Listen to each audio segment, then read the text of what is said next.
9월 7일 화요일입니다. 오늘은 갈라디아서 3장 19절에서 29절을 함께 읽고 나누고 기도하도록 하겠습니다. 찬송가 201장 찬송 드리겠습니다.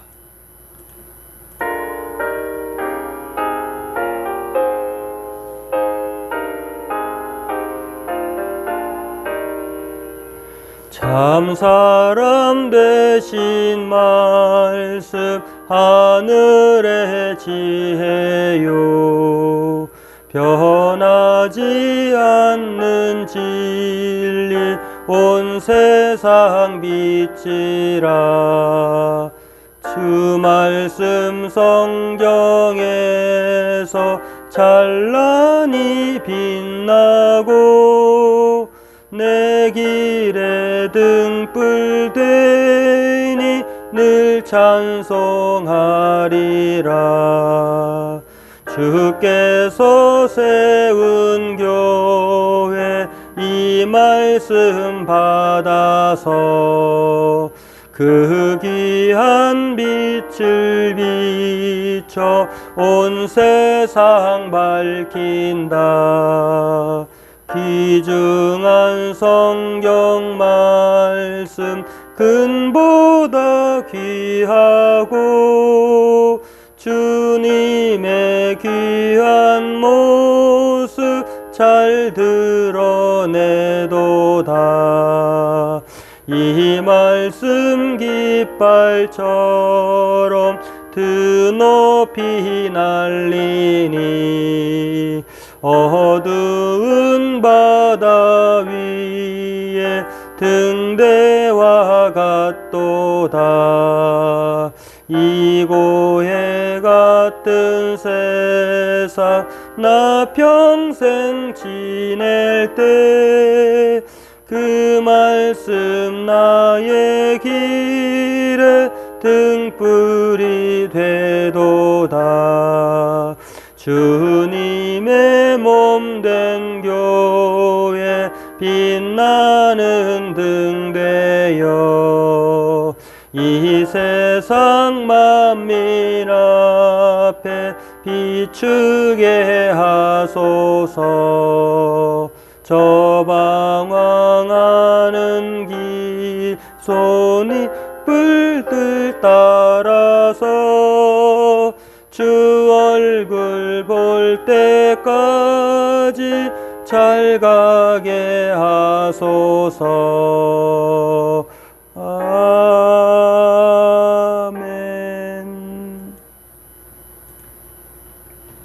갈라디아서 3장 19절에서 29절 함께 읽겠습니다. 그런즉 율법은 무엇이냐? 범법함으로 더하여진 것이라. 천사들을 통하여 한 중보자의 손으로 베푸신 것인데 약속하신 자손이 오기까지 있을 것이라. 그 중보자는 한 편만 위한 자가 아니나 하나님은 한 분이시니라. 그러면 율법이 하나님의 약속들과 반대되는 것이냐? 결코 그럴 수 없느니라. 만일 능히 살게 하는 율법을 주셨더라면 의가 반드시 율법으로 말미암았으리라. 그러나 성경이 모든 것을 죄 아래 가두었으니 이는 예수 그리스도를 믿음으로 말미암는 약속을 믿는 자들에게 주려 함이라. 믿음이 오기 전에 우리는 율법 아래에 매인 바 되고 계시될 믿음의 때까지 갇혔느니라.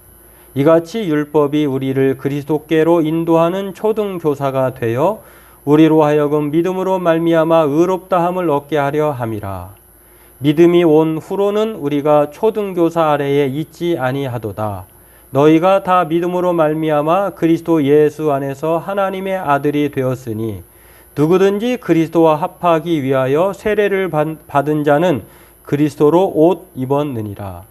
너희는 유대인이나 헬라인이나 종이나 자유인이나 남자나 여자나 다 그리스도 예수 안에서 하나이니라. 너희가 그리스도의 것이면 곧 아브라함의 자손이요 약속대로 유업을 이을 자니라. 오늘 본문은 율법의 기능과 중보자에 대한 내용인데요. 오늘 이것을 살펴보고 함께 기도하기를 원합니다. 바울은 참된 복음에 따른 잘못된 율법에 대한 내용을 지적해 오고 있습니다. 그렇게 율법으로 돌아가고 싶으면 또 율법을 따라 살고자 하면 그것은 옳지 못한 것이다. 그 근거를 계속해서 말하고 있는 것인데요. 그렇다고 해서 율법이 나쁜 것만은 아니에요. 원래 율법의 목적이 있었습니다. 초등교사, 전에는 몽학선생이라고 했는데 그 역할이에요. 어느 목적지까지만, 어느 한계까지만, 기한까지만 기능을 다하는 것인데 오늘 바울은 네 가지로 그 특징을 설명을 합니다. 율법의 기능.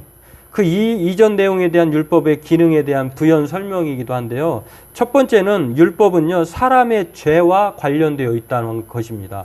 율법을 통해서 우리가 죄인이구나, 또 우리가 법대로 살 수 없구나라고 하는 죄를 깨닫게 하는 그 역할. 그리고 두 번째는요, 역사 속에 나중에 들어왔다는 것입니다. 만약에 율법으로 구원받는다고 하면 예수님이 오실 필요가 없죠. 그러나 율법으로는 완벽하지 않기 때문에 그래서 예수님이 오시기 전에 율법이라고 하는 것들을 두셨다고 하는 것입니다. 세 번째는요, 약속의 시가 올 때라는 시간의 요소가 있다는 것이에요. 한계가, 유통기한이 있다는 것입니다. 네 번째는요, 중재자를 통해 주어진 것이라고 하는 것입니다. 이 율법이라고 하는 것은요, 결국에는 예수 그리스도를 바라보게 합니다. 우리의 힘으로 능력으로 구원받지 못하고 죄인이고 더 이상 하나님 앞에 의롭다함을 얻지 못하기 때문에 우리를 대신해서 우리를 완전하게 또 우리의 모든 죄와 허물을 사하시고 율법을 의롭다 하심을 얻게 하시는 그분이 바로 중재자를 필요하게 된다고 하는 것. 그게 율법의 기능이라고 하는 것입니다. 이렇게 비유하면 어떨지 모르겠습니다만 아무리 물이 끓어도 물이 이렇게 온도가 높아져도 99도까지 가더라도 끓지 않으면 끓었다고 말할 수 없는 것처럼 아무리 율법이 좋은 것이 많다 하더라도 끓어야 되는데 그 끓는 것을 율법이 할 수 없다는 것입니다. 때문에 오늘 바울은 이 율법의 기능과 또 한계를 말하면서 우리에게는 중보자는 예수 그리스도라고 말하고 그 예수 그리스도를 통해서 믿으면 하나님의 구원을 얻는다. 믿음으로 말미암아 구원을 받게 된다라고 하는 것. 이것이 바로 하나님의 섭리, 작정이었다고 하는 것입니다. 그래서 초등교사의 역할을 하는 것이 바로 그 율법이라고 하는 거 우리가 이해해야 되고요. 또 다르게 말하면 이정표, 뭘 가리키는 방향 지시표라고 할 수 있는데 방향 지시표라고 해서 그것이 방향 자체가 되지 않잖아요. 목적지가 되지 않지 않습니까? 마찬가지로 율법의 기능은 예수 그리스도를 가리키는 것이다. 율법은 바로 예수 그리스도를 소망하게 하는 것이다 라고 말을 하고 있는 것입니다. 때문에 오늘 저와 여러분들은 율법 아래 있지 않고 믿음 아래 있는 것, 예수 그리스도 안에 있기 때문에 그리스도 안에 있는 사람은 그리스도의 옷을 입은 사람입니다. 때문에 오늘 우리는 그리스도의 것으로 아브라함의 자손과 유업을 이을 자, 구원받는 사람이 되었다고 하는 것을 기억하면서 오늘 이 바울이 말한 율법의 기능과 이 중보자 예수 그리스도와의 차이가 얼마나 크고 높은지 이것들을 생각하면서 그렇다고 해서 율법이 무조건 다 필요 없는 것이 아니라 분명히 필요한 존재인 것만은 맞아요. 그러나 그것을 붙들고 구원 얻기를 힘쓰는 것은 어리석은 짓이다 라고 하는 것을 생각하면서 율법이 아닌 믿음으로 구원받음을 기억하고 그리스도 예수에 속한 사람으로 믿음으로 사는 저와 여러분 되기를 바라겠습니다. 기도하겠습니다. 하나님, 오늘 율법의 기능과 율법의 한계 그리고 중보자 예수 그리스도에 대해서 오늘 바울이 강변합니다. 율법 자체가 우리를 의롭다 하지 못하게 하고 구원받지 못함에도 불구하고 율법을 붙들고 씨름하고 율법을 마치 예수 그리스도보다도 더 위대한 대속물로 생각하는 것들에 대해서 바울은 깜짝 놀라서 말합니다. 그것이 아니라고 말합니다. 오늘 우리가 예수 그리스도로 말미암아 믿음으로 구원받고 예수 그리스도로 말미암아 아브라함의 자녀 약속을 이을 자가 되었다고 하는 사실을 다시 한번 기억하고 우리 또한 이 믿음에서 흔들리지 말고 날마다 율법이 아닌 예수 그리스도를 믿는 믿음 안에 거하는 자로 살고 또 그 믿음으로 붙들고 또 살아가는 믿음의 인생 되게 도와주옵소서. 감사하며 예수님의 이름으로 기도하옵나이다. 아멘.